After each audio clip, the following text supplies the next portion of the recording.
Shannon to move the motion. Jim. Mr Chairman, at this, we have considered the compensation for women affected by state pension changes. Can I, first of all, Mr Chairman, thank each and every one of the members who are here to speak in this debate. I'm greatly encouraged, as the people in the audience should be encouraged, the WASPI women who are here to ask us as MPs to speak for them. Mr Chairman, this is an issue that none of us are not aware of. My emails and in the last few days have been incredible, and they would not understand the unfairness of what has happened. But let me take a moment to put it into context. I need the context, first of all, to set the scene. I'm very conscious, Mr Chairman, I'll give you my commitment earlier on that I'll speak for a period of time to give everyone else a chance to contribute. The WASPI women are the generation of women born in the 50s who have been adversely affected by the changes to the state pension age in the United Kingdom of Great Britain and Northern Ireland. They argue that they were not given adequate notice of transitional arrangements to adjust to the increase in their state pension age from 60 to 65 or 66, depending on the date of their birth. That's the crux of this. That's the crux of this debate. I'm very happy to give way. Yeah. I thank the honourable member for Stratford for securing this debate and the great work that he's doing. I should just say, Sir Gary, that I unfortunately have to leave early and therefore I won't be speaking. But can I just pick him up? He did say to start with that the so-called WASPI women argue they weren't properly advised and informed. And yet the Stage 1 report produced by the Ombudsman did actually confirm that they were not properly advised and informed. Would you? Thank the Honourable Gentleman for that. He is absolutely right. When I come to that point in my correspondence, I will be confirming that. It's all about fairness and equality, and quite clearly, with respect to the Minister and the Government, they have fallen down in this. On that point, once again, I too would like to congratulate my colleague for securing this debate. He's a champion for women, not only his own constituency, but across the UK in this issue. Does he feel like me that the budget in the last week has been a complete and total missed opportunity? The government could have done something for these women if it really cared. The government was able to step in and resolve issues to do with the Post Office. Why hasn't it been able to step in on this issue and show a bit of compassion and demonstrate that they are prepared to solve this issue? 260,000 women have died since this campaign started in 2015. That is a disgrace, and the government should be acting now. My honourable friend and colleague is absolutely right, and that's why we're all here to make that case. The WASPI women claim that this has caused them financial hardship, emotional distress, health problems, and as many, they've had to work longer than expected, rely on benefits or use their savings to cope with the gap in their income. Just 1 wee second. Can I also make the honourable member for Dudley North is a strong supporter of WASPI women, and he's not able to come today due to a prior engagement, but he does add the support for everyone else here. I'm happy to give way. Thank you, Mr Streeter, and I also thank the honourable member for Strangford for securing this this debate. 8,000 WASPI women live in my constituency of Somerton and Frome. Many of them have been in touch with me. They're at their wits' end. They don't know how they will manage financially. One constituent has told me that they've had to sell their home. So does the honourable member agree with me that ministers should accept the clear findings of maladministration within the Ombudsman's Stage 1 report, and that the government should act swiftly to commit to meeting the compensation recommendations as soon as the final report is published, if the government cared? Absolutely, and here to that, as we all say. They also contend that they have been discriminated against on the grounds of sex and age, and they have been disproportionately impacted by the changes compared to men and younger women. And I agree very much with this assertion on behalf of those in the audience today. Actions to inform these women are felt to have been inadequate, and I'm using a very gentle language to say that, and did not go far enough. The changes to the state pension age were primarily enacted through legislative measures such as the Pension Acts of 1995 and 2011. Government claim that these changes were publicised through official government publications and announcements in the belief that these facilities were accessible to the public. Fact is, they weren't, and that's what they. Absolutely, yeah.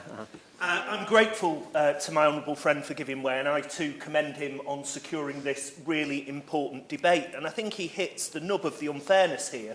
It wasn't even one Pensions Act that affected these women. Many of these women were then subsequently impacted by a further Pensions Act in 2011, so hit twice by the same injustice.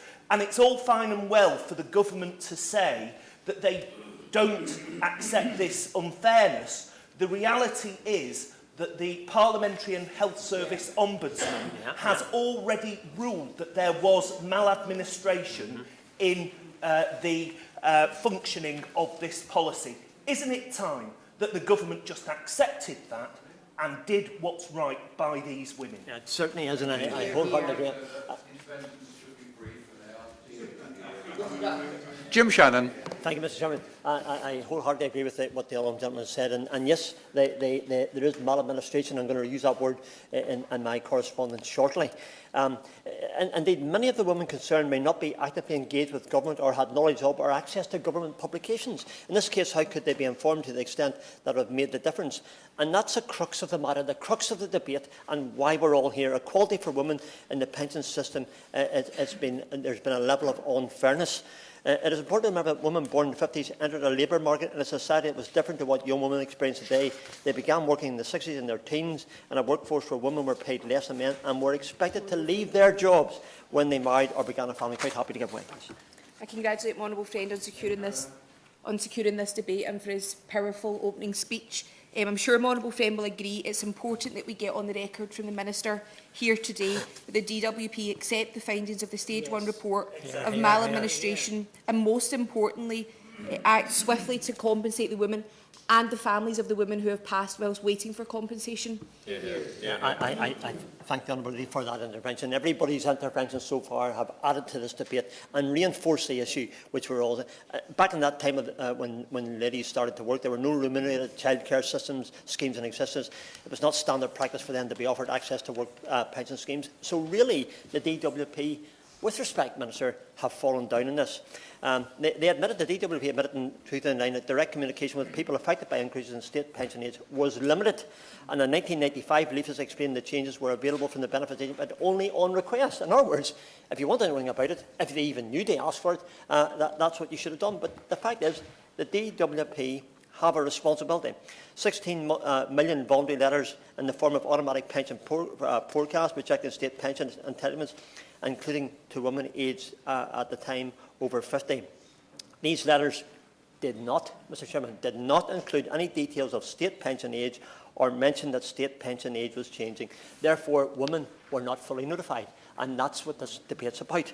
When we look back specifically to those years between 1995 and 2000, we reminded in this paper we lived in a relatively pre-internet world where information was not so readily available at the click of a finger, and social media did not exist.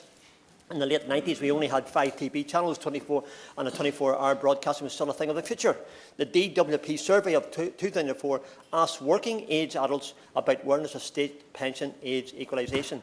The results found that those who were aware of the fact, 47% got their information from TV advertising, 37% were only informed by reading the newspaper, and only 2% cited the pension service as their source of information. Now, the pension service have the responsibility, and they fell down badly when it comes to this. 98% of those who qualified didn't even know from the state pension what should have been happening. So it's a real massive issue which has to be addressed.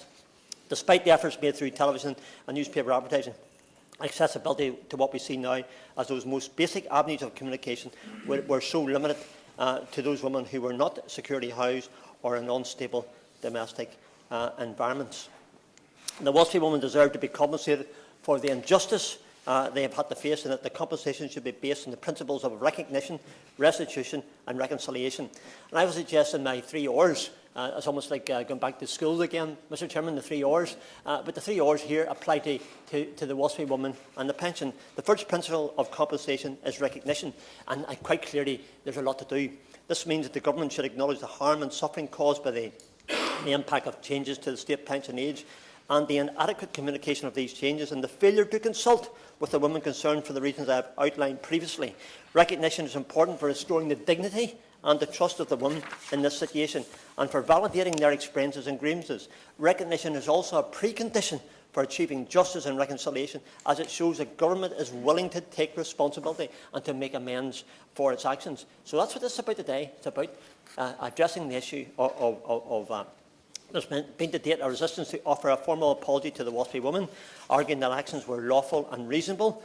And let's be quite clear, they were not. However, this instance has been challenged by the Parliamentary and Health Service Ombudsman, the PHSO, which found in 2021 that the Department for Work and Pensions had committed maladministration, as the Honourable Gentleman had referred to in an earlier intervention, by failing to act quickly enough to inform the women about the changes to their state pension age. The PHSO also found that DWP had not given due regard to the impact of the changes on the women's lives and had not offered them any adequate support or guidance. PHSO recommended that the government should apologise to the women, pay them the compensation for the distress and the inconvenience caused by the DWP's maladministration. I use that word because it's the right word, because it describes exactly what happened. Yeah. Thank you, Chair, and I thank the honourable gentleman for the speech he's making so far. Does he agree with me? People have now waited 3 years since the report he's just outlined there, and the longer this goes on, that justice delayed is justice denied, and that the government should, as the honourable gentleman for North Antrim said, compensate now and use this budget to deliver that compensation. I thank my honourable colleague and friend for that there, and he's right. There's a real onus in government to reach up and reach out and help.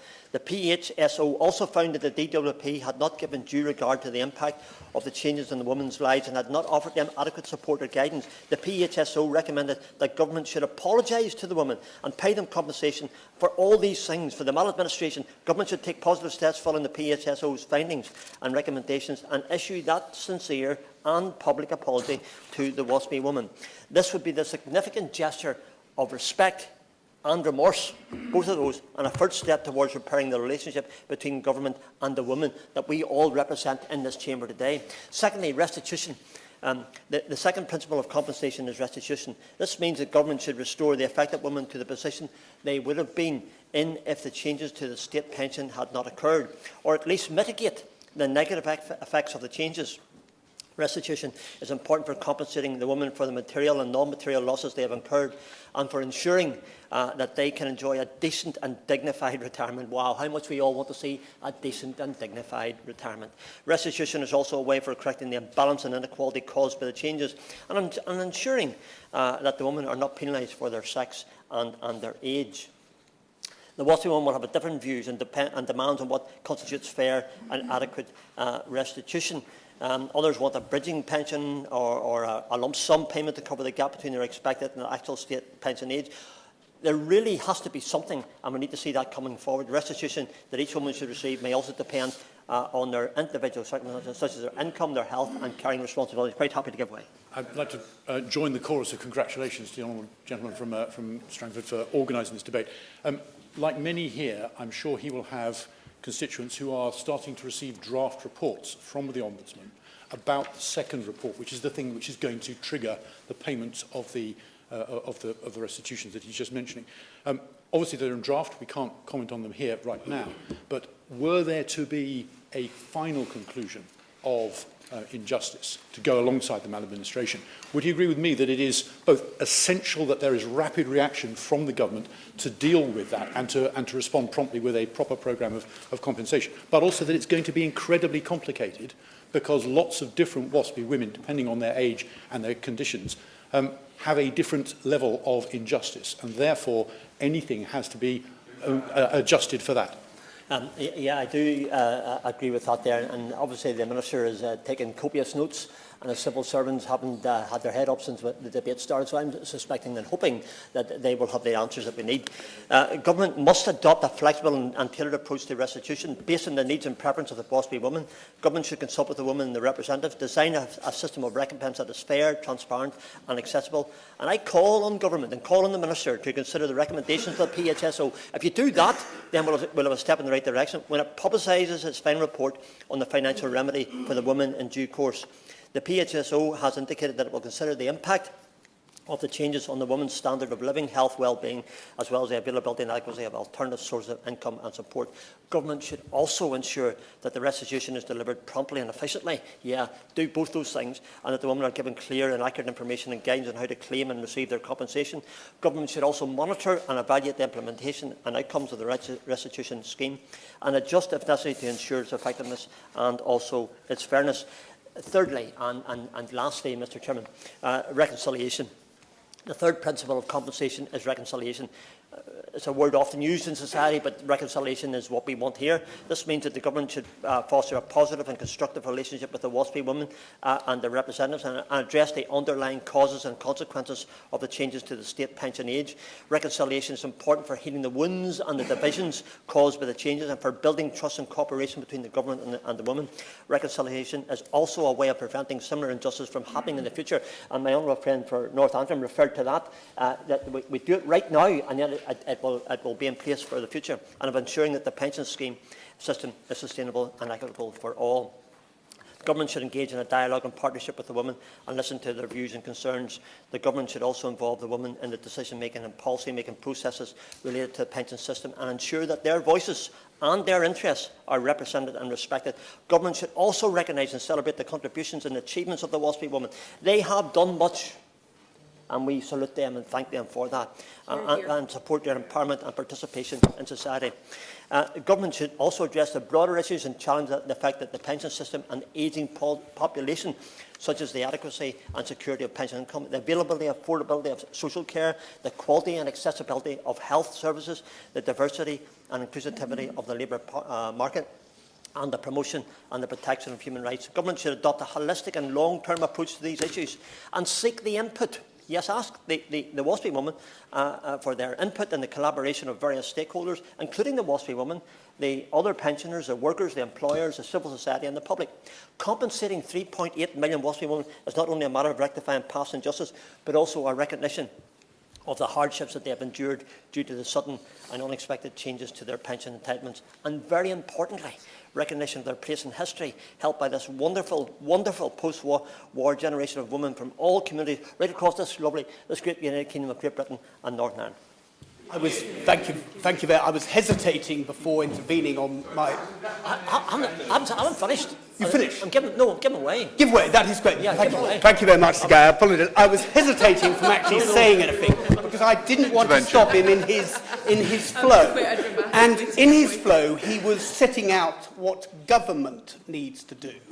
Does he also recognise that there is an absolutely vital and pivotal role for Parliament to play when we receive the Ombudsman's final report in considering it and making recommendations to government that government then should properly and fully respond to so as to uphold the office of the Ombudsman? Thank you, Sir Gary. Yeah. No, I haven't finished, Mr. Chairman. I was giving way to the honourable gentleman, but I'm almost there, by the way. I give you a time scale, Mr. Chairman, and I will keep to that time scale simply because everyone here deserves to have an input, and I told you I would do that, and I will do it. The 3.8 million WASPI women, it's a matter of rectifying past injustice, but also a recognition of the hardships they have endured to the sudden and unexpected changes to their pension entitlements. And very importantly, Mr. Chairman, recognition of their place in history, helped by this wonderful post-war generation. That's so important. I say that again because that's why I'm here, to speak for those ladies who contact me in my office all the time.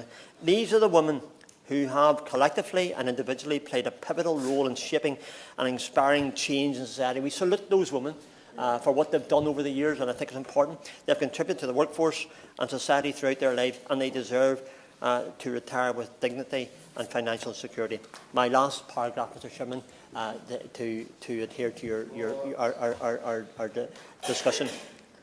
They were the mothers, they were the nurses, they were the cleaners, they were the dinner ladies, they were the shop workers, they were the teachers, they were the carers, they were the factory and farm workers. The list goes on. That's only a small group of who those people are. They were the trailblazers, Mr. Chairman, the trailblazers for women in society and the role models for subsequent generations of women. So when the time comes today in this debate, let's do the right thing by them. It's imperative that we do. Last word. Thank you, Sir Gary. He is making such a beautiful and wonderful tribute to this group of women that I feel I must rise to mention the 4,000 women and more in my constituency, the 700 who signed a petition in 2016 and waited all these years, and the 2 who are my sisters who very much reflect everything that he's saying. Time is toxic. They've waited so very long. Does he agree with me that now we cannot wait any further? Every year we're losing our WASPI women. I thank the Honourable, and I think it's fitting that the last intervention in my contribution would be from a lady as well who has staff who fall into this category, along with many in the audience today. I think for me, Mr Chairman, and for all of us here, it's a simple thing. Wrong has to be righted. That's our job as MPs. The Minister, there's a lot of pressure on all of us on this side of the chamber and on the other side of the chamber to make a country, but the more pressure, I believe, is on the Minister and government. Deliver what is right. Let's stand by the WASPI one and make sure that they get what they should have. Thank you very much. Thank you very much. The question is that this House has considered compensation by women affected by state pension changes. Colleagues, all of you who have eyes can recognise that we have a dozen or so to squeeze in about 40 minutes, just under 40 minutes. So it will be 3 minutes each, voluntary. I'll impose it if we don't play ball. I'm sure we'll all be on our best behaviour. Beth Winter has the first crack. Beth. Thank you, Chair, and I'd like to congratulate my friend, the member for Strangford, for securing this debate and for his tireless work on the campaign. And I also want to pay tribute to the WASPI organisation for its campaigning efforts across Britain. Now, over 4,000 constituents in Cynon Valley, in my constituency, are affected, and I am currently working with an active group of women campaigning for justice for WASPI women. And as has been said, in July 2021, Parliamentary and Health Service Ombudsman Stage 1 report found clear maladministration in the way the DWP communicated state pension aid changes. And the DWP still has never publicly accepted this finding. And the release of the final pages of Stage 2 report will make findings about the impact of DWP's maladministration. Stage 3 report make recommendations on compensation. We've heard that both are expected in the coming weeks, and I really hope, and I want to echo my colleagues' comments, that the Minister could give us an update and a specific date on which the announcement will be made. In January 2024, the Daily Mirror reported that 260,000 WASPI women had died since the start of the campaign back in 2015. And I'm sure everybody in this room today have heard some harrowing stories of women's experiences, people even losing their houses because of their situation. Tragic cases. Plunged into poverty through no fault of their own, feeling abandoned given the length of time the investigation has taken. And this is why we desperately need action now. I have supported and continue to support the case for full restitution, because that is, in principle, the right demand. But I also welcome and support the WASPI calls for a one-off payment from the government as fair and fast compensation. We must compensate these women, ideally at Ombudsman level 6 band of financial remedy, and the more the better. Like I said, ideally full restitution. And I also welcome serious demands such as those from the APPG and indeed the private members' bill tabled by the member for Kilmarnock and Loudon. The Treasury has saved over £200 billion through the changes that have been made to women's states pension. And this is yet another example of horrific injustices, whether we look at the post office scandal, Hillsborough, the blood inquiry, contaminated inquiry scandal. This is yet another. Time is of the essence. And again, to reflect my colleague's comments earlier, justice delayed is justice denied. So please, can the Minister indicate a hard deadline for the award of compensation payments? Will the women receive the money before the general election? These women have waited far too long. Too many families have seen them pass on without compensation. We must deliver now.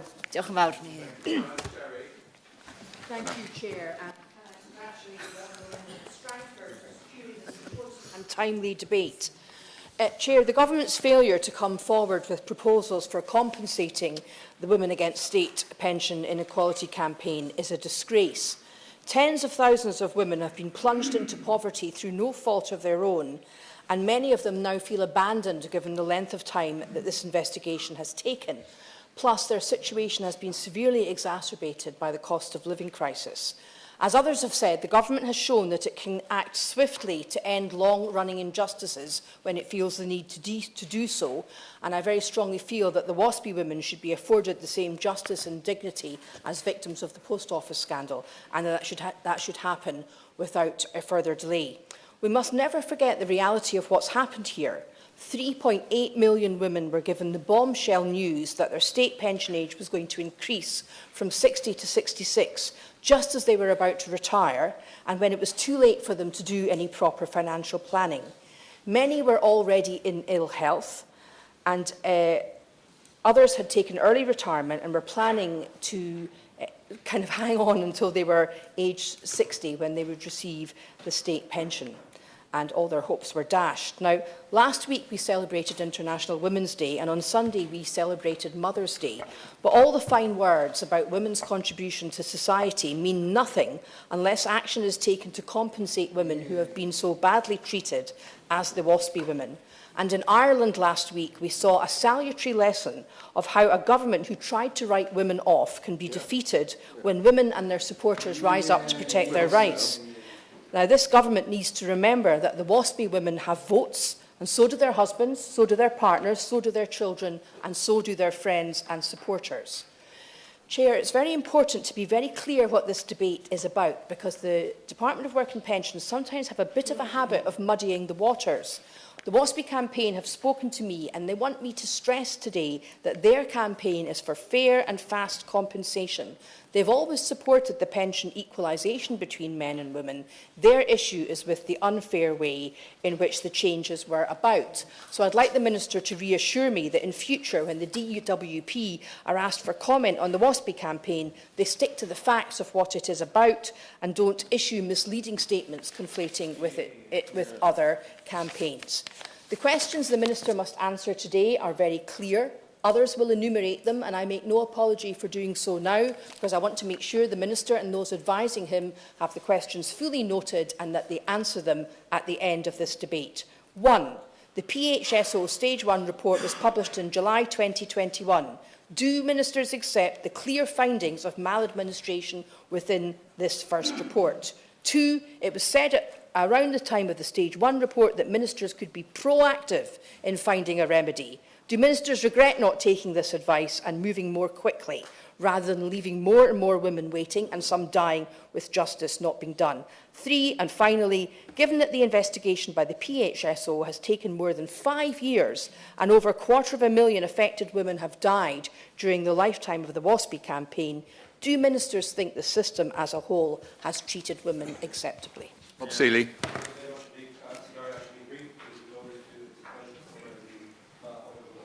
Edinburgh South West, who articulated very much many of our concerns. I think for me, there is a very clear message here that the justice is on the side of the WASPI ladies. They are an uncomplaining group, but I do think they have an overwhelmingly obvious case here. They brought up families, often held down jobs, and played a phenomenal role in many of our constituencies, including mine, through many different community groups and organisations like the Women's Institute. And not only was their rate of pay not the same very often when they were in the workplace, but they now find a second injustice in the maladministration, probably in the way that their pensions were dealt with. We may not get a perfect situation, but my message for the Minister is a very, very simple one. If we are found through the course of the next few months, as I suspect we will, that the WASPI case is right and that we need to act on it, and that the government has not behaved and the DWP has not behaved in a way that it should have done, there is a very simple remedy.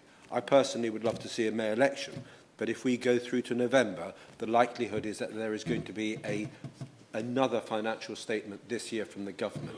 And I really beg the government and urge the Minister to listen very closely to the voices here. And if it is deemed to be the right thing to do, as it almost certainly will be, that we have the chance, not only for reasons of politics, but actually for reasons of ethics and for reasons for doing the right thing, because we don't want another scandal on this as well as many other issues, for the government to issue some kind of recompense process in an autumn statement, in an autumn financial statement of some kind. So to sum up, Justice is on their side, is on the side of the WASPI women. We need to recognise that, and we need to act on it, and the sooner we do so, the better. Thank you. John McDonnell.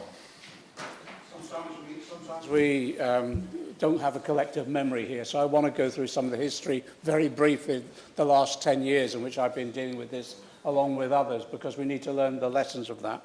We recognised in 2015 in debates here about the immense suffering that people had gone through and the injustice of the case itself. Between 2015 and 2017, we tried to get a cross-party agreement for a compensation scheme at that time. It was rejected. So therefore, as Shadow Chancellor at that point, I met with all the various campaigning groups, including the WASPI Women. We asked Bryn Davies, now Lord Bryn Davies, our pensions expert, really a prime pensions expert in the field itself, to bring forward a scheme. We brought forward that scheme in 2019. In the normal electoral cycle, it would have been implemented by agreement, hopefully by 2020-21. It wasn't. We had the election campaign at that point in time. The scheme balanced compensation with readily implementation. It was relatively straightforward and simple, but at that point in time, the argument against it was the cost. The cost was $12 billion a year over a 4-year period. And at that point in time, the argument was this was too expensive. The government had saved $200 million from these women, so $50 billion, yes, may well, $48 billion, may well have seemed expensive at the time. But I remind people, at that point in time, interest rates were on the floor. It was a relatively cheap scheme, paid out over a limited period of time, that would have delivered the resources to these ladies, these women. I believed it was a contingent legal liability anyway, and should have brought forward from contingency, even if we then were forced to borrow at that time relatively cheaply. That would have been paid out by now. It would have been paid out. Women would have been compensated. The 260,000 that had died would have received something, although tragically they're now lost. So the conclusion from all of this I make, I don't want to be here in another 5 or 10 years' time arguing the case. I agree with the Honourable Gentleman. The autumn statement is there. A scheme should be brought forward, relatively simple, so the money can get out the door very, very quickly. What my fear is that there is no sense of urgency in government on this matter at the moment. Cross-party, we've got to create that sense of urgency. My other fear is that the Ombudsman will bring forward its final report, and the compensation levels that will be offered will be trivial. That's unacceptable for the suffering that people have gone through. So my appeal to the government is listen to members on all sides of this House. They rejected and opposed the scheme we brought forward before. Actually, that has most probably enhanced the cost by not taking it at that point in time. Let's grasp the nettle now. You know, sometimes tackling injustices can be expensive, but it's right. Gavin Newlands. Mr. Speaker, can I congratulate the member for Strangford for bringing forward this debate in Jim Shannon Hall this morning. He's an assiduous supporter of WASPI. There are over 12,000 WASPI women in Renfrewshire, Mr. Streeter. My constituent, well, just one of those, is my constituent whose case is currently with the Ombudsman. She's worked alongside myself and the office team for nearly 9 years, trying to get justice for herself and the other 1950s women. That's how long this saga has been going on.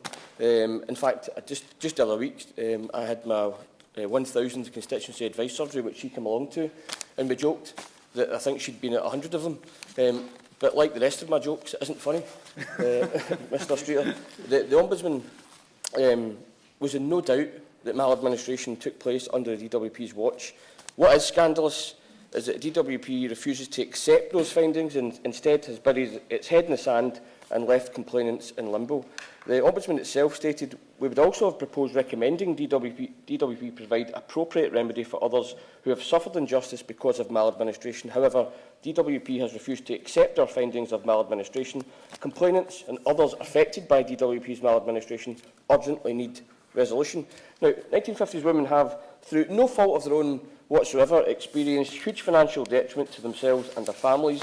Life-changing decisions were taken on the place without the correct information, and only years later were these women suddenly confronted with the consequences of this issue, consequences which could have been avoided if DWP had done its job properly. Further, the Ombudsman said that the DWP is not directly responsible or accountable, and that any financial loss resulting from choices they made is not direct financial loss.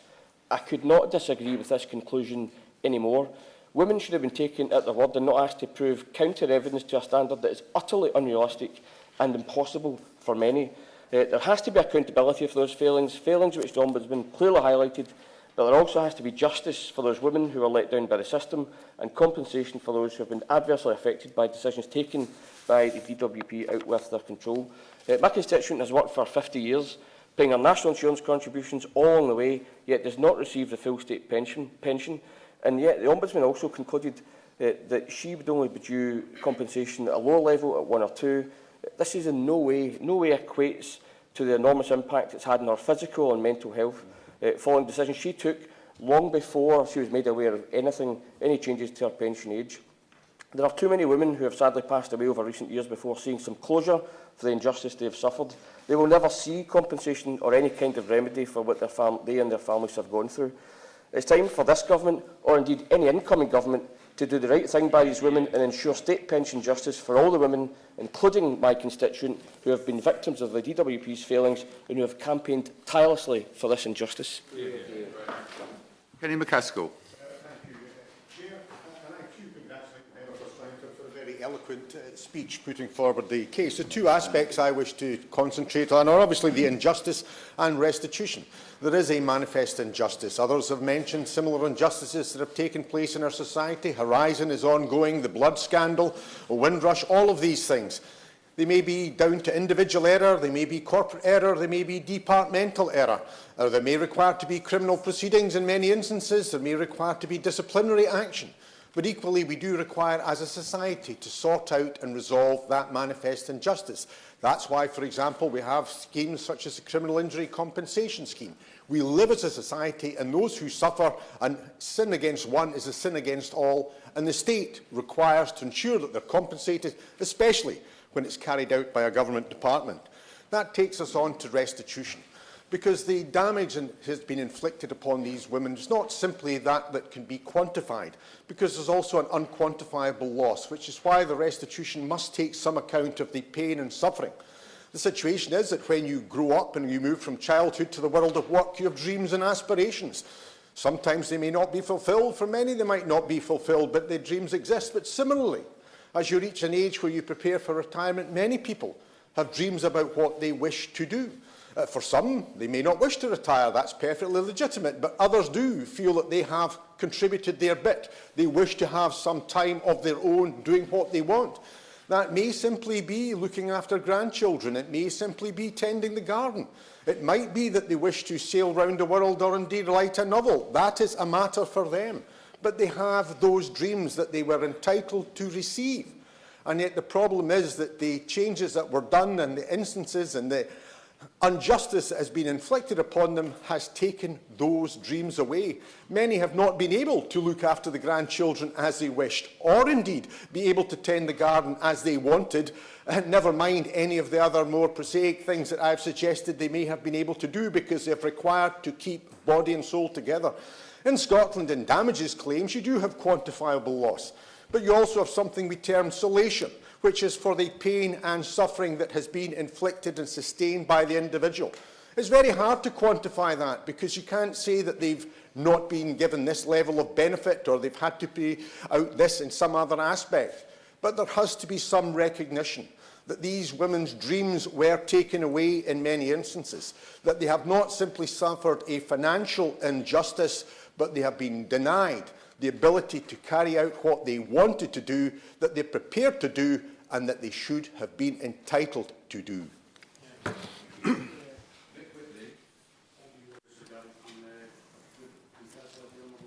Strangford on his introduction to this important debate. I also declare an interest. My wife is one of the 3.8 million who were affected by the changes to the state pension age. She, however, can count herself as one of the lucky ones. Unlike hundreds of thousands of other women of her generation, this scandal did not condemn her to destitution in her retirement or undo the long-made plans that she had spent her life working towards. For others, of course, the situation was very different. One of my constituents whose story has been collected by the WASPI campaign described the feeling of being robbed of the way of life that I thought I would have had after being informed that she would have to wait till age 66 to receive the state pension. This constituency, who are also affected by the collapse of equitable life, found herself unable to secure employment in a jobs market that is defined by systematic discrimination against older women, and thus became reliant on her husband's earnings to survive. There's a grim irony here. Women born in the 1950s were at the forefront of the fight for equal pay and rights in the workplace. A considerable number of them would have been the first women in their families to have their own job. For many, that independent income would have given them the opportunity for the first time to leave abusive or explosive relationships. And yet, later in life, many of these women, to whom all of us as workers owe so much, have found themselves once again reliant on their spouses just to get by. We cannot overstate the sense of betrayal as felt by those who have been affected.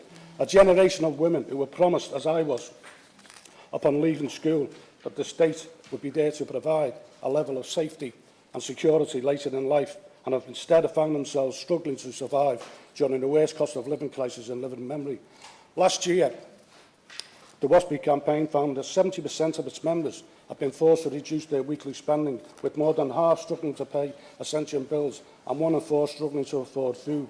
Women who have worked all their lives have been left impoverished. A covenant has been broken. That the WASPI women have been subject to grave injustice beyond question. The Parliamentary and Health Ombudsman report is absolutely clear. There was a clear maladministration in how the DWP communicated information about the state pension age changes, and the Department failed to act upon its own research showing that women born in the 1950s were not aware of these changes. And yet, more than 3 years on, the DWP have yet to come clean and publicly accept these findings. In that time, tens of thousands of affected women have lost their lives, with one dying every 13 minutes. The government's approach seems to have been to hope that the WASPI women will simply go away. Anyone who's met with the WASPI campaigners, as I have, during some of the many lobbies of Parliament, will know that that's never going to happen. In a few short weeks, the Ombudsman is expected to publish the next stage of the report, detailing its findings concerning the impact of maladministration on the WASPI women and its recommendations on compensation. The Minister will no doubt urge patience, but the question many WASPI women are asking is how much longer must they wait till they see some form of financial restitution, and they will even still be there by the time that it arrives. Indeed. Stuart MacDonald.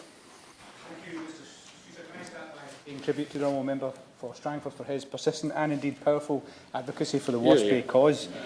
I'm here to speak up for the WASPI women of Cumbernauld, Kilsyth and Kirkintilloch East, who I've had the honour of working with these past 9 years. Their campaign has been dignified yet determined, but while it has been an honour to work with them, it is also, as others have said, appalling that they, alongside their brilliant colleagues from across the UK, have had to keep fighting for so long. And indeed, along the way, we have lost some brilliant campaigners. Today, I pay particular tribute to my constituent, June Miller, a key figure in the Cumbernauld WASPI group, and who marched just outside this hall in support of WASPI women in October 2018. Tragically, she is one of some 260,000 or so WASPI women to have died during the lifetime of this campaign. Mr. Speaker, it is surely beyond any doubt now that these women have suffered injustice as a result of DWP maladministration, for all the reasons that the Honourable Member for Strangford set out. But the key point is that is precisely what the PHSO Stage 1 report recognises. And so now the DWP must recognise that Stage 1 report and those Stage 1 findings. But recommendations from PHSO should be the starting point or the bare minimum for the DWP. To go further would be absolutely welcome, but coming up short most certainly will not be. The PHSO has encouraged DWP to be proactive. Instead, ministers continue to bury their heads in the sand. Mr. Speaker, many billions have been saved by the Treasury through pension reforms. Some of that must be used to put right the wrongs that have been suffered. And the other relevant context here is, of course, the ongoing cost of living crisis. 14 years of austerity, decades of entrenched wage and pension inequality. All of these have impacted WASPI women more than anyone. So fair compensation is not just due, but it's absolutely urgent. Strong arguments have been made that by fair compensation we should mean level 6 compensation because of the profound, devastating or irreversible impacts that these changes have had on them. The women in my local WASPI groups have undoubtedly endured a reduced quality of life for considerable periods thanks to DWP maladministration, and they are going to continue to suffer in that way until their losses are recognised and compensation paid. Mr Chair, the time taken to get to this stage, as others have said, is clearly unacceptable. The Government needs to look at how PHSO and other ombudsmen are better able to deal with cases of this scale. But more immediately, when compensation recommendations are finalised, every effort must be made to get it paid urgently. Those steps must start now so that there is no more unnecessary waiting. But Mr Streeter, the WASPI women are not going to go away, and neither will MPs around this hall today, until justice is done. Thank you, Sir Gary. I also add my thanks to the Honourable Member for an important debate and for all the work that he's done in at least the last 7 years that I've been in this place on this very important matter. I rise to speak in support of over 5,000 WASPI women in Ceredigion, and do so by commending, to begin with, the WASPI campaign group in Ceredigion, who've done so much in recent years to support those affected by these pension changes, and also have done so much to raise awareness locally and indeed nationally in Wales of the injustice that those women born after the 6th of April 1950 have suffered as a result of the changes introduced in the 95 and 2011 Pension Acts.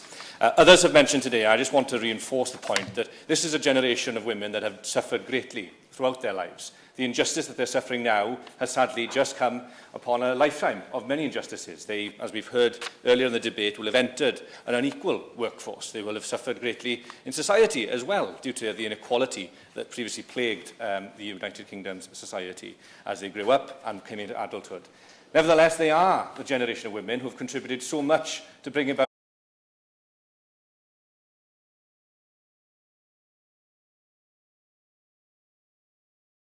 but also, as we've also heard this morning, they are also the ones that work very tirelessly in various campaign groups and community organisations and causes.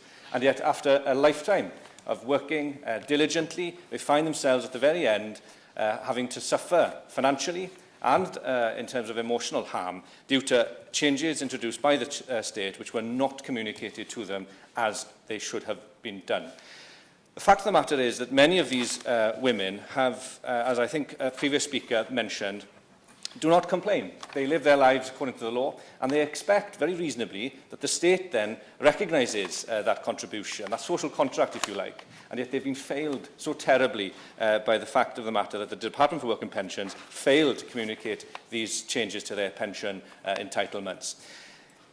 To top it all off, Sir Gary, after the Ombudsman found that maladministration had taken place, the Department and the Government then refused to acknowledge that maladministration. That is rubbing salt into the wound, I would venture, and it's something that I very much hope the Minister can address in his summing up.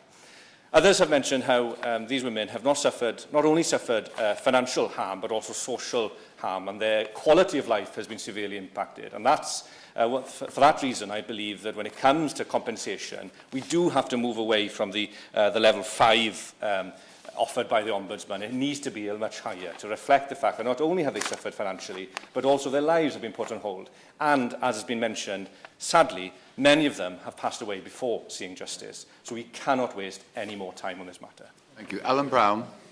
Thank you, Mr Speaker. I also like to thank the Honourable Member for Strangford for bringing this debate forward and for signing my private member's bill, which is aimed at compelling UK Government to bring forward a compensation framework for the 3.8 million women affected by state pension increase without proper notification, including 13,000 in my constituency. Now, given the Ombudsman concluded stage 1 in July 21, the DWP were guilty of maladministration, Mr Streeter, I and we in here shouldn't be having to force this issue. For once, wouldn't it have been comforting to see a government care to step in and do the right thing by way of remedying an injustice? But of course, if others have said, like the infected blood scandal, the postmaster scandal, the Green Deal mis-selling, they do nothing and hope the issue just goes away. 9 years that have ignored this issue, but still, at least it hasn't gone away, even if, for my liking, too many politicians have already given up. Mr Streeter, these are women who didn't have maternity rights back in the day, who are paid less than men, who are more likely to work part-time, whose private pensions, if they did have them, were smaller than men's private pensions. So that pension age equalisation in reality further prejudiced against these women. especially many had already retired before they got that bombshell notification. They need to wait 6 years before they could access a state pension. And then they found out that the number of NI contributing years to actually receive the full pension had been increased. So many didn't even have the opportunity to actually contribute enough NI contributions to receive the full pension. So that's another double whammy for these women. So it really is time that the government actually just accepted the WASPI call for fair and fast compensation. Money that can be paid out to these women, money that will eventually be clawed back from the government in taxes anyway, but also to provide local spending boost if that money was paid out to these women. But Mr Speaker, I think today we also need to hear from the Labour frontbench what is their position. For too long now they've been quiet on this. For too long we keep hearing about Labour is going to stick to the Tory spending plans, which is austerity 2.0, £19 billion of future departmental cuts. So I really hope the Labour frontbench does commit to providing fair and fast compensation for the WASPI women if the government actually does not step up to the plate, which, let's not be kidded, we can't have any faith in this fag-end government stepping up to the plate. Now, Mr Streeter, when I presented my 10-minute rule bill, I put a number of personal testimonies on the record. I really hope the Government Minister will go back and look at some of these testimonies, because that shows you what life is like for many people that have been affected by the state pension increase. And I don't have time to go through these testimonies right now, unfortunately, but we're talking about people losing their homes, people dependent on their partners, people having to be forced to try and get back into work, people struggling in benefits getting by, people struggling in their small private pensions just because they didn't have enough money and didn't have enough warning for the government. So yet again I say, pay that compensation and step up to the plate. Thank you. Ian Byrne. And thanks to the Honourable Member for Strangford for his efforts fighting this injustice. There are 5,360 women in my Liverpool West Derby constituency affected by the changes made to the women's state pension age by the Pensions Act 1995, and each of these, and of these, 4,000 have been further affected by the 2011 Pensions Act, which accelerated the increases to ages 65 and 66. It's important that they have their voices heard in this place today. Those in West Derby who are part of the 3.8 million women affected in the UK have been left in what I believe is an entirely unacceptable situation as part of this historic wrong, and I firmly and wholeheartedly support the campaigns for pension justice. And I want to place on record in this House the efforts of all those campaigners for justice, including the fantastic women I've met from CEDAW in Law and WASPI. Without their hard work today, this debate wouldn't be happening. And this is something they should never have to fight for in this place, because the government has the power to right this injustice. And I was proud to stand in 2019 on a Labour manifesto which righted this injustice. It's clear from the correspondence I've received and speaking to campaigners in West Derby just how much hurt has been caused by the actions of the DWP. And I want to speak about Jane today, who's phoned me at the weekend, and she wants a story heard in Parliament. She told me that the loss of her state pension with no notice meant that she had lost her cherished family home of 30 years. She broke down on the phone. This is completely devastating to her and her family. The plans she had made for the retirement, to have a home with space for their grandchildren to visit her, all now lost, taken away purely because of the injustice and the actions of the DWP. After several years of investigations, it's been reported that stage 2 and 3 of the PHSO Ombudsman's findings on the communications of changes to women's state pension age could be published soon. Can the Minister confirm what the timeline is? Chair, this is an injustice that needs to be addressed urgently, and it's completely unacceptable that the government has so far refused to take action in the right to right this wrong. There is nothing, absolutely nothing, to stop the government taking immediate action to provide compensation, and this has been outlined in this place today. Chair, in November 2022, I went to Downing Street with campaigners and handed in my early day motion number 430. The motion was signed by 87 members in this House and called for full financial restitution to women born in the 1950s. In the 16 years that have passed, months that have passed, this terrible injustice has only grown, and even more women are now facing poverty and total destitution as a result of the government's inaction. I will ask the Minister today, will he reflect on what he's heard and begin to start the parliamentary process to provide the full compensation that thousands of women in West Derby and millions across the country deserve without any delay? Thank you. Chris Stevens. Thank you, Sir Gary. I want to first of all say how much of a pleasure it was on Friday to join the WASPI Glasgow women at the Mary Barber statue to mark International Women's Day. And the clear message from those women is that they're not going away and this issue is not going away. I want to make three quick points, if I can. Other people have touched on this. The historical injustices that 1950s-born women have suffered throughout their whole lives, whether it is not receiving equal pay, and far too many of those women still trying to fight for equal pay, still looking for compensation for equal pay in their workplaces, or even when they were going through their lives and they could not, for example, hire goods or services except with the express permission of either their father or their husband. Or they couldn't get a chequebook because unless they had express permissions, because society decreed at that time that it was a man who was the responsible person. What a quaint and fanciful notion that is, Sir Gary. So the injustices these women have received throughout their lives has to be recognised too, and certainly when it came to not telling them that their pension age was changing and that for many of them they were going to have to work for an additional 5 years. The second point I want to make is that it's almost certain that the Ombudsman is going to be sending this issue back to Parliament. And sending this issue back to Parliament to say it's now for Parliament to decide how to resolve the issue and to compensate. That much is certain. The government could have grasped the nettle. They could have recognised that this was coming, and they could have decided that it was time to address that issue, the issue of infected blood compensation for the Post Office. It could have done all of those things, which comes to my third point, Sir Gary. Justice delayed is justice denied, but the longer they wait and the longer they don't address this issue, the price tag will go up. That is an inevitability.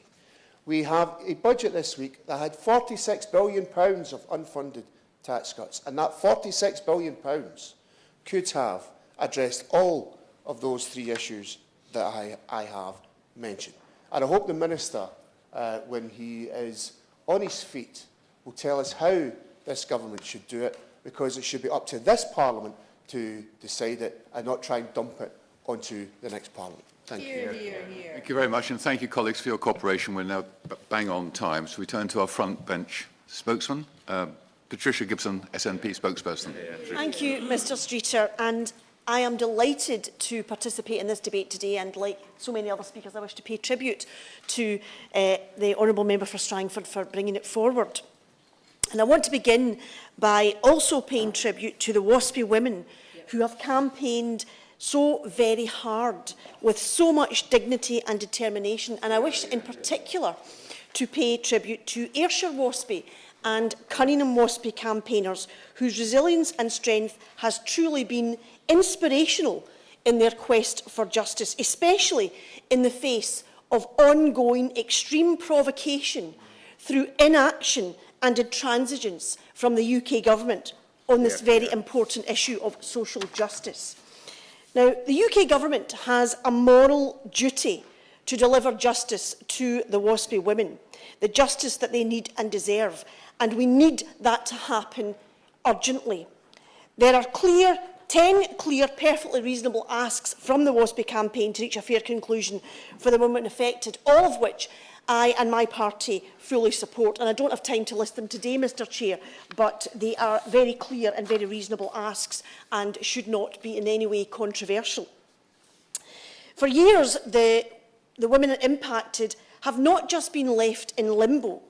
They have been left in financial distress, poverty, navigating what ought to have been their retirement years after a lifetime of work, stripped of their deserved dignity in retirement, and this has caused untold emotional distress.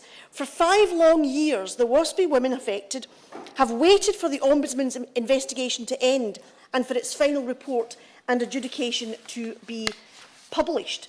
And during that time, an estimated 260,000 women have died whilst waiting. That is both tragic and utterly scandalous and completely indefensible. Yeah. The rightful compensation should be delivered, as we've heard from everybody who's spoken today.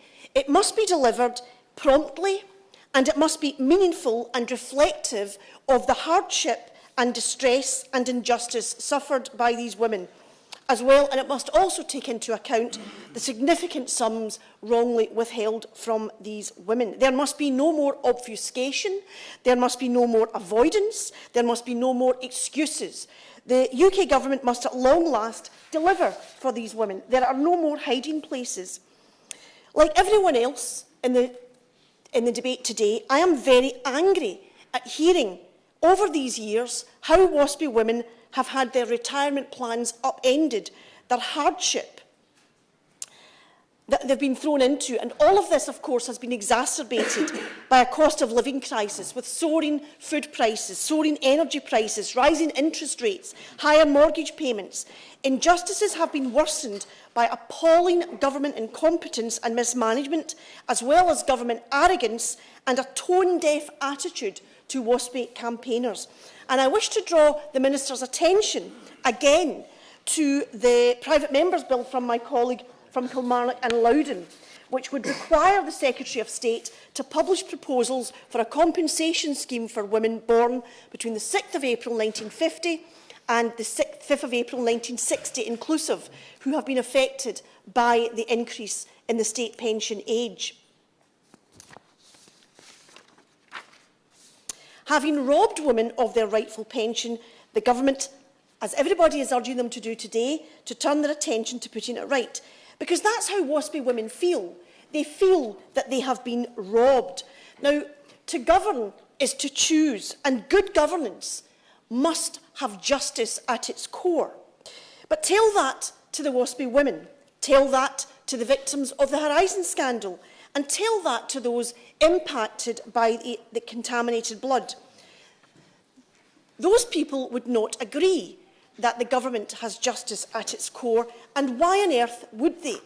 But when mistakes are made by governments, as sometimes they can be, governments need to be big enough and brave enough and decent enough to put these injustices right. So the government must at long last hear and urgently recompense the WASPI women who have been robbed of their rightful retirement after a lifetime of pay discrimination. Then, of course, it must turn its attention to pensioner poverty in general, and it must reform our current pension system, which is not fit for purpose. Any talk of raising the retirement age further must stop, because we know that raising the retirement age disproportionately impacts those on lower pay and lower socioeconomic status. We need an independent savings and pension commission, and we need that without delay as well. The Ombudsman has been clear that these women have suffered from maladministration and injustice. So there's no argument and there's no place left for the UK government to hide. WASPI women deserve the retirement for which they worked all their lives. Everyone deserves dignity in retirement. This shouldn't be a controversial statement, and it's time for delivery, because WASPI women will not, cannot, must not, and should not go away. The government must sort this out urgently. Thank you very much indeed. Patricia Gibson. Patricia. I'm so sorry. Gilfiness, I beg your pardon. I had a senior moment. Forgive me. Thank you very much, Sir Gary. It is an honour to serve under your chairpersonship. And can I thank the Honourable Member for Strangford, who was kind enough to participate in my Westminster Hall debate recently on school libraries. And I'm delighted to return the pleasure by attending his debate and responding for the opposition. I'd also like to thank the very many people who turned out today as members in this House of Commons and who have all spoken so eloquently and so much and all have so much understanding of this issue, which has been that of a long-standing one. And I've also at this point got to say I have to declare an interest because I too am in a 50s WASPy woman. So that can go on record. Thank you. As we all know, many women get a rough deal from their pensions. Women live around 7 years longer than men, meaning our pension wealth needs to go further, yet on average we retire with pension savings of only £69,000 compared to £205,000 for men. Pensions were introduced at a time when the workforce predominantly comprised men as the primary or sole breadwinner, with women expected to rely on husband's pension for an income in retirement. We were systematically denied the opportunity to achieve our own economic independence and security. Thankfully, legislation and societal attitudes have come a long way since the 1970s, but the impacts of these historical practices continue to affect women's economic status in retirement. Even today, a woman's average pay is equivalent to 75% of a man's. A lower salary will inevitably result in lower pension contributions and worse retirement outcomes. Of course.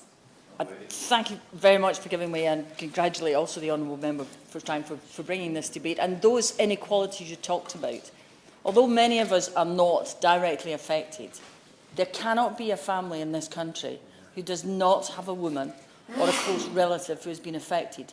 Do you think that perhaps the government needs to re-examine whether it fully appreciates the scale of this problem, and they should listen to those of us who have been fighting this cause since the day we were elected, and that's many years now? Thank you for that intervention. Yes, I absolutely agree with you, and certainly we are aware of that pay, the pay gender gap, which is getting bigger and bigger, and the common sense about, the common sense, I've always referred to the fact that women generally live longer than men, and so they lose out at that end as well, that they would only get half the pension from, their if they were widowed. Many of us have taken extended maternity leave to be with our children during their formative years, and we also disproportionately shoulder the burden of care. Half of all women will have taken time out of the workplace for care purposes by the time they are 46, stepping up to look after elderly relatives, meaning they will miss out on vital contributions to their workplace pension. And even if you're one of the 3/4 of working-age women in employment, there's a 33% chance you will be in part-time employment, increasing the chances that women will miss out on the benefits of auto-enrolment under the current regulations. Under the last Labour government, pensioner poverty halved, yet on this government's watch it has risen, so that 1 in 5 pensioners are now living in poverty, which is scandalous. This trend... Yeah, happy to. She's made some very strong points so far, and she's talking about the last Labour government. The last Labour manifesto promised £58 billion over the course of the next Parliament to give compensation to WASP women. Is that going to be in the upcoming manifesto for the next election? Well, I'm not here today to announce our manifesto or any of our manifesto commitments, but what I can say is that I have been meeting regularly since I took this role just a few months ago with the WASPy women. I am honoured to be in a dialogue with them, which I believe is, a friendly and honest one, and I will continue to do that throughout the coming months and beyond, should I be in the same position. I thank her for giving way. So if our dialogue's a friendly and honest one, does that mean she should be able to say, does the Labour Party agree with the principle of compensation for the WASPy women? I believe I've already answered that. I am not here to announce our manifesto. I'm here to debate like the rest of you have, and I'm here to listen, but I cannot announce our manifesto. The Honourable Lady for giving way. She's been very generous. I just want to ask her on a personal level. Forget the Labour Party, forget government, forget all of it. On a personal level, does she think that WASPy women should receive the full compensation they are due? Yeah. Oh, I've just messed about with this. Sorry. As I said before, I'm not going to announce our manifesto commission. I am here to press the government, like you are, who are now in power and have the ability to do it. As a WASPy woman, you probably would be able to guess, wouldn't you? And that's all I'm going to say on that subject at the moment. Two-thirds of pensioners currently living in poverty are women. For many of us, a lifetime of inequalities will sadly continue into retirement. And the sadness of it is about how many WASPy women have actually lost their lives during this period of time where the government have completely wasted and really not done the thing that they should have done, in my opinion. Many have left their careers, in many cases, to look after elderly relatives or to cope after years of manual work, safe in the knowledge that they could get on their savings for a handful of years until they reached their state pension upon turning 60. Yet many of them found to their horror that their state pension had changed seemingly without warning.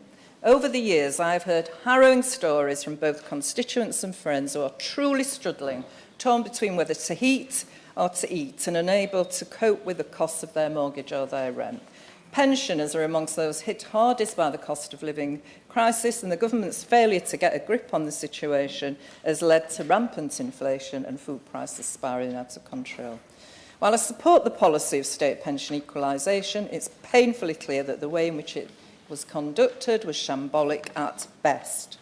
Groups such as WASPy were formed not to reverse the policy of state pension equalisation, but to mitigate the effects of the policy. And I commend them for the work in securing an investigation by the Parliamentary Health and Services Ombudsman and their subsequent legal victories, including securing changes to the report. The PHSO is still actively investigating as we speak, and while I do not wish to speculate in what his findings might be, it is a fact that they have found the DWP has committed maladministration in the way it decided to inform 1950s-born women of the changes. I will always listen and engage respectfully with campaigners fighting to right historic injustices, from WASPy women to the Allied Steel and Wire workers, and though I have not been in the role long, I have already met with the representatives of the 1950s-born women on multiple occasions, as well as at previous Labour Party conferences as well. And I will be honoured to continue to go forward with them and keep that dialogue open over the coming months and beyond. I know the Minister, like me, has only been in his role for several months, but I'm sure it is apparent to him that the injustice these women have faced is clear. The poverty many of them continue to face is clear, and it is clear that these women desperately need a resolution to the maladministration they have faced. Therefore, I urge the Minister to act now to put that injustice right as quickly and as fast as possible. And I look forward to continuing the dialogue with the WASPy women going forward. Thank you. And just a reminder to the Minister to leave 2 minutes at least for Jim Shannon to have the final say. Paul Maynard. Thank you to Gary. It's a pleasure to serve under your chairmanship. Can I thank the member for Strangford for securing this debate and also to all members who have contributed to it. It's been a valuable and constructive debate focusing on the issues of compensation for 1950s-born women affected by state pension age changes. I recognise there is a huge sense of feeling amongst 1950s-born women about the increase to their state pension age and the way in which this was communicated. We have heard today about people who have had difficult personal circumstances to manage, and their struggles are regrettable in the extreme. That's why I'm grateful to all members who have participated. It is so very important that members on all sides are able to tell the stories of so many of their own constituents. Indeed, I pay tribute to the many of my own constituents who I have sat and listened to on a number of occasions explain their circumstances. It is important that such testimony is uppermost, not just in my mind as the Minister, but as a government more widely. Now, I note that the member who called this debate, the member for Strangford, is a Northern Ireland MP, so just for the record, I should just set out how Northern Ireland manages its own systems for dealing with complaints such as this, which, as he will know, is the Northern Ireland Public Services Ombudsman. And any question relating to Northern Ireland must now be directed to the relevant authorities in Northern Ireland. All DWP policy areas are transferred in Northern Ireland, including pensions. However, the equivalent department in Northern Ireland, the Department for Communities, has historically maintained priority with DWP in matters of social security, child maintenance and pensions. As members of this House are aware, the Parliamentary and Health Service Ombudsman has an ongoing investigation into state pension age communication, which is not complete. The date of the publication is a matter for the Ombudsman. As the investigation remains ongoing, I cannot comment on it, as the Ombudsman's investigations are confidential. The privacy rules extend to all parties that are involved in the investigation. The Parliamentary Commissioner Act, I will do.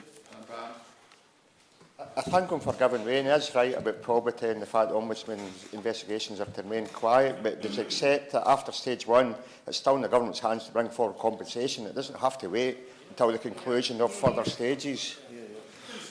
Well, I will come on to the sequencing and importance of the different stages shortly, but I remind him that the Parliamentary Commissioner Act 1967 states that Ombudsman investigations, which are not complete, shall be conducted in private. The Ombudsman has indeed made some information about the investigation public via its website. It published the final version of Stage 1 of its report on the website in July 2021. The report saying that, and I quote, "These women should have at least 28 months more individual notice of the changes than they got.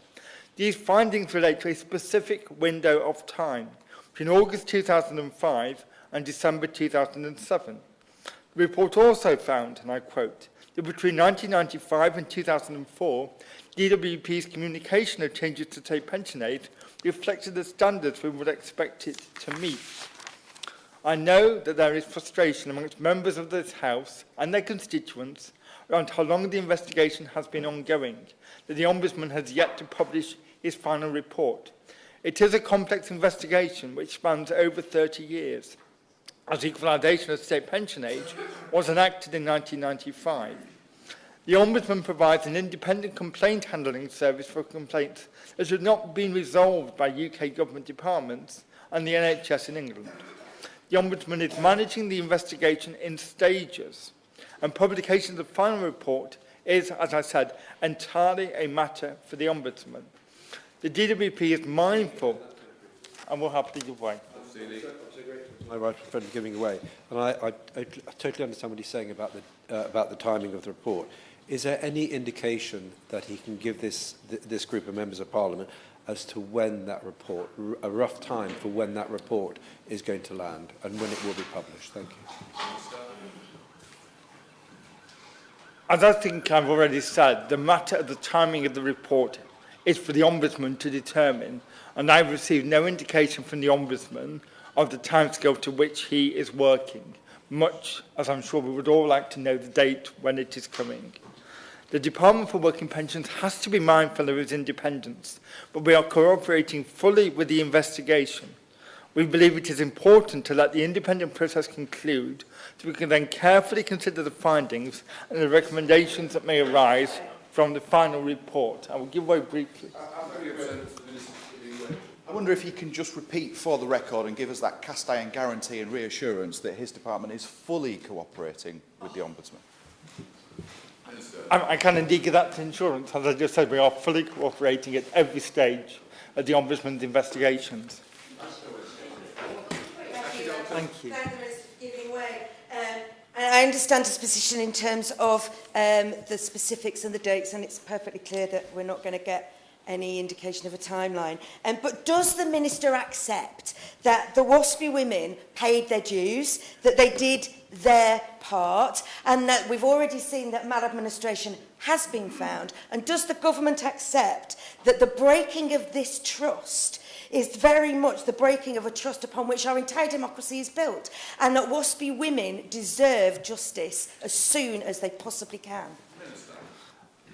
And I very much hear what she says, and the whole point of the Ombudsman's investigations is to determine the outcome of that process and how justice is to be delivered. I was going to give way first to the SNP's main spokesman, out of courtesy. Thank you. I thank the Minister for giving way. I was just going to ask him, as has happened with other judgments in a legal context, will the Minister commit his government to, at the very minimum, implementing the judgment of the Ombudsman? Or are they going to try and fight it and obfuscate and kick it into the long grass? I'm sure she will appreciate the principle that until a final report is published and until we know the content of that report, I, as a government minister with a duty to manage public money properly, cannot make any such commitment that's such as she makes. I wonder if the Minister would answer me this. He's hiding behind this need to wait until the final report's out, but around the time of the Stage 1 report, the PHSO said that ministers could be proactive in finding a remedy for 1950s women. What does he say to that? Well, I simply don't believe I'm hiding behind anything. The Ombudsman's inquiry is taking through the processes that the Ombudsman itself has set out. I think I've given away a number of times now, and I've been very generous. I'm conscious I need to finish my contribution and then allow the member for Strangford to comment. I'm sorry, but if there is time towards the end, I will try to give way. But I need to set out the factual information that everyone here has been asking me to deliver in this speech, so I will make some progress. The announcement in 1993 to equalise the state pension age addresses a long-standing inequality between men and women. Changes to state pension age were made over a series of acts by successive governments, following public consultations and debates in both Houses of Parliament. All women born after the 5th of April 1950 and all men born after the 5th of December 1953 are impacted by state pension age changes. State pension age is currently 66 and is due to rise again to age 67 between 2026 and 2028, as confirmed by the recent government review of state pension age. The government also committed within this last review to conduct a further review within 2 years for the next government to consider age 68. The further review will be able to consider the very latest evidence. These reforms have focused on maintaining the right balance between affordability and sustainability of the state pension and fairness between generations. Women retiring today can still expect to receive the state pension for over 21 years on average, over 2 years longer than men. And if equalisation had not taken place, upon reaching the age of 60, they will be expected to spend on average over 40% of their adult lives in receipt of state pension. I would just like to say a few words about the processes of the Ombudsman's investigation, just for clarification and to place on the record. The Public Health and Services Ombudsman published its Stage 1 report on the 20th of July 2021. PHSO found maladministration in the steps the department took between 2005 and 2007 in relation to notifying the women affected. In December 2022, the PHSO submitted their Stage 2 findings, provisional Stage 3 findings for comment, and published a high-level summary on their website, concluding that the maladministration had caused injustice. Following the PHSO's Stage 2 findings in December 2022, the WASPI campaign initiated judicial review proceedings against the PHSO, arguing the Ombudsman's approach to calculating when letters should have been sent ignored pauses in the DWP's letter-writing campaign, which meant women should have had notice far earlier than the Ombudsman had assumed, and so could have made different decisions to avoid some of the financial impact on them. Following an agreement between WASPI and the PHSO, the High Court granted a consent order quashing the PHSO's final Stage 2 report in May 2023. The consent order specifically requested that the PHSO revisited those sections of the Stage 2 report dealing with the 28-month delay calculation. The Stage 3 provisional view on remedy had not been finalised by the PHSO, so it did not require consideration by the court. We responded to the provisional Stage 3 report in early February 2023. The PHSO sent all parties to the complaint a revised provisional Stage 2 report in November 2023, and it is that which we are awaiting the publication of. I've listened carefully. I have given way, and I'm running out of time. I do apologise. I've listened carefully to the arguments made today, and would like to set out perhaps further the range of support available both for those making provision for their retirement and then once they reach state pension age. In 2016, the state pension was reformed with the introduction of a new state pension to be simpler, more sustainable, with a very clear objective, providing a foundation for private saving. In this way, the state provides a base to which people can add to provide the pension they want through their retirement. The new state pension improves outcomes for many women, carers and self-employed people who often did less well in the past. State pension outcomes are projected to equalise for men and women over a decade earlier than they would have done under the old system. On average, women receiving the new state pension receive around £18 per week more than women under the pre-2016 system. Under the new state pension, on average, women currently receive 97% of the amount received by men. This compares to 85% under the pre-2016 system. Automatic enrolment has helped millions more women save into a pension, many for the first time, with participation rates for women catching up with those for men.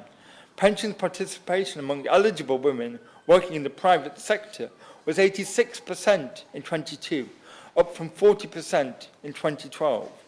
I should also mention pension credit, extra money to help with daily living costs for people over state pension age and on a low income.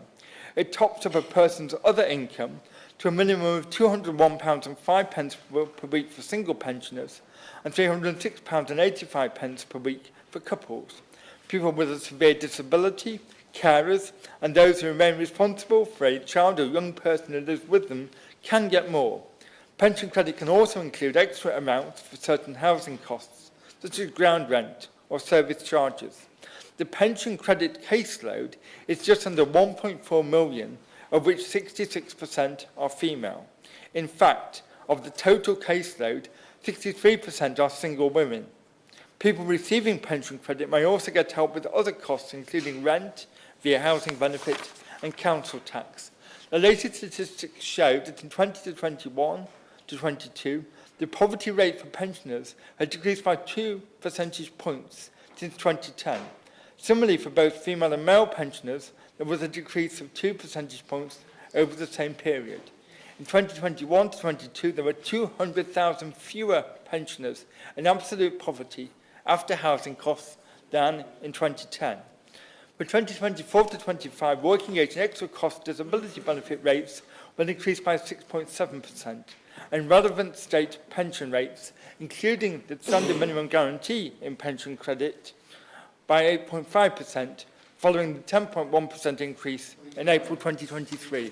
I'm afraid I'm just about to conclude because I only have a minute left before the member for Strangford needs to have his concluding say. In conclusion, I would like to thank the honourable member for Strangford for raising such an important issue that I know concerns so very many people, thousands across each of our constituencies. I have the greatest sympathy for anyone who has found themselves in difficult circumstances, but I believe the welfare state can be and is effective in providing support for those that need it. In particular, there is a range of established support this government provides for people either nearing or over state pension age. And additionally, we have made cost of living payments available to those who are most vulnerable.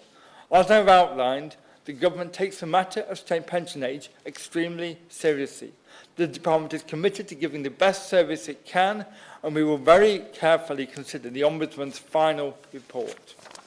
Thank you. Thank you. Jim Shannon to wind up. Jim. Mr. Chairman, can I first of all thank each and every one of the honourable and right honourable members for their contributions. I understand, doing a quick head count there, Mr. Chairman, we had some 26 backbenchers and counting the shadow and the minister as well, who came along to make a contribution. Why did they do that? They did that because there's a wrong to be righted, and that's the reason why. The honourable lady for, and just do a couple of very quick comments. The honourable lady for Edinburgh South West referred to, and I quote her, she said, government should be proactive to finding a solution. That's exactly what we're asking for. Now, have we seen that this morning? With respect, Minister, I don't believe we have just yet. With that in mind, I would encourage the Minister to continue discussions with his department to ensure that these matters are addressed. We asked for an apology for the Waspy woman. We asked the issue of maladministration to be addressed. It's quite simple. When maladministration has been categorised by the department itself. And if it's been done, then for goodness sake, get it sorted. You know, I really can't understand why not. Compensation is still outstanding. Are we moving closer to it? We can't get a time or a date. We really need to have that in place. Every member here wants that to be in place. And the delay will cost some. The Honourable lady, one of the Honourable ladies, the First Lady for Shannon Valley, actually referred to the 260,000 people who have died. Mr Chairman, how many more will die until government dithers to get the job done? So on behalf of the 3.8 million WASPI women, I would suggest to the Minister, with respect, you know I'm always try to be at least nice to everyone in this chamber, because that's my nature, but we really do need to have an answer to our request. The 10-minute rule bill that the Ministers at the members put forward, let's do that. So again, on behalf of all the ladies here in the chamber and those who aren't here, those are the people we're fighting for. Minister, I was going to say get the finger out, but let's get it done. Yeah. Thank you. Thank you, colleagues. Please, those leaving the chamber, please do so quickly and quietly. The next debate is about to begin.